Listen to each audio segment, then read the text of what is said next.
Hi guys, welcome back to the channel. I'm AJAWI. We discuss architectural and construction related topics over here. So if you're living overseas and you're looking to do construction in Jamaica, then this channel is for you. Alright, so we support returning residents do construction in Jamaica while they're living overseas. It's another episode in the series, the Build with AJAWI series, and I'm going to tell you a little secret today. Alright, so stay tuned, make sure you don't miss this little secret about construction while you're living overseas or even if you're in Jamaica. Alright?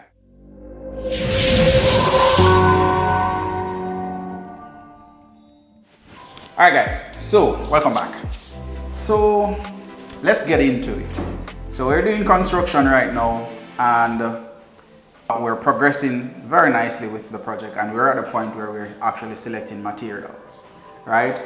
We met up with the contractor. He had actually selected a few materials that he had sourced, and he actually introduced it to the client, in particular the tiles, the bathroom finishes as it relates to the tiles as well, and the cabinetry, right?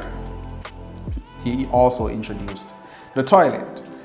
Now, in selecting the material, the secret to this, or something that you should know, is you have to be careful and be mindful of your budget. The contractor will introduce a product to you, right? It is up to you as the client to ensure that you cross-check or ensure that you're a professional.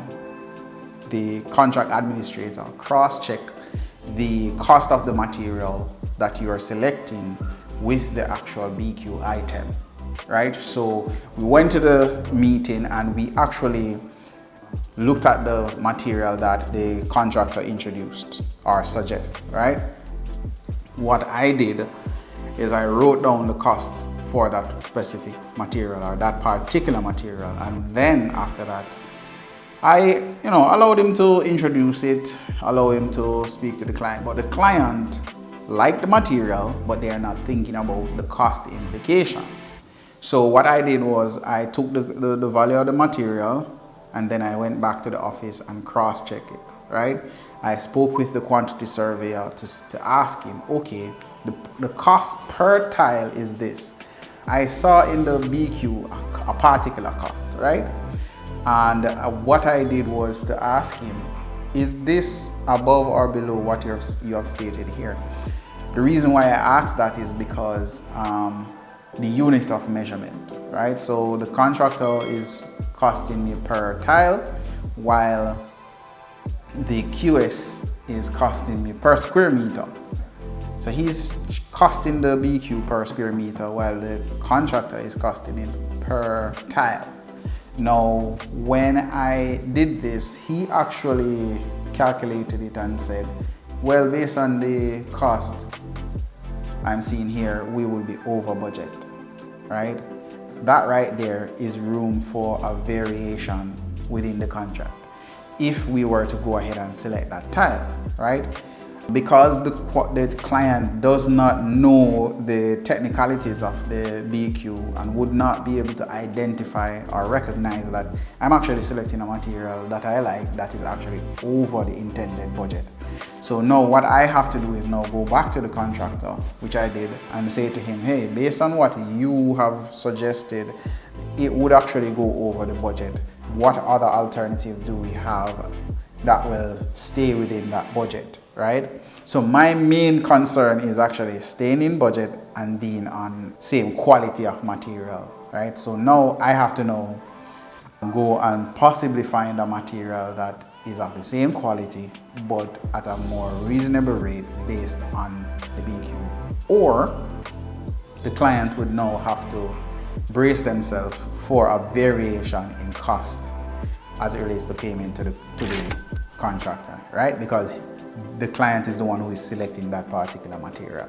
All right, so keep that in mind. That's the secret that I want you to know. When you're selecting materials, make sure you cross-check it with the BQ. Ask a professional to cross-check it with the BQ to make sure that it is in line.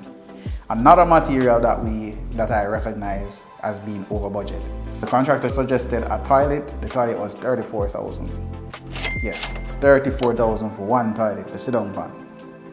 What I did was I wrote down that value, then I went to another supplier to check to see what that cost will be, and I saw some toilets for 12,000, 13,000, 14,000, 17,000, right? The client decided that, okay, we are going between 12 to 17,000. So we have to select one between that range. And that range actually fits within the BQ. All right, so pay attention to that. When you're doing construction, don't just get the BQ and put it down. Use the BQ to guide you and to stay within budget. And whenever you're spending, always remember, write it down, and also make sure you have a project tracker. Every dollar you spend, you put it in within the project tracker, it subtract from the total, and you know how much money you have left to spend in the project, and you know how much money you have spent so far, right? That's the secret, right? That's one of the secrets that you need to know. All right, guys, so check out some more drone videos, right? See you next time. Peace out. Love you. Make sure you like, comment, subscribe, share with a friend, tell a friend, tell a friend, tell a next friend, tell a next friend, and the list goes on. All right? See you next time.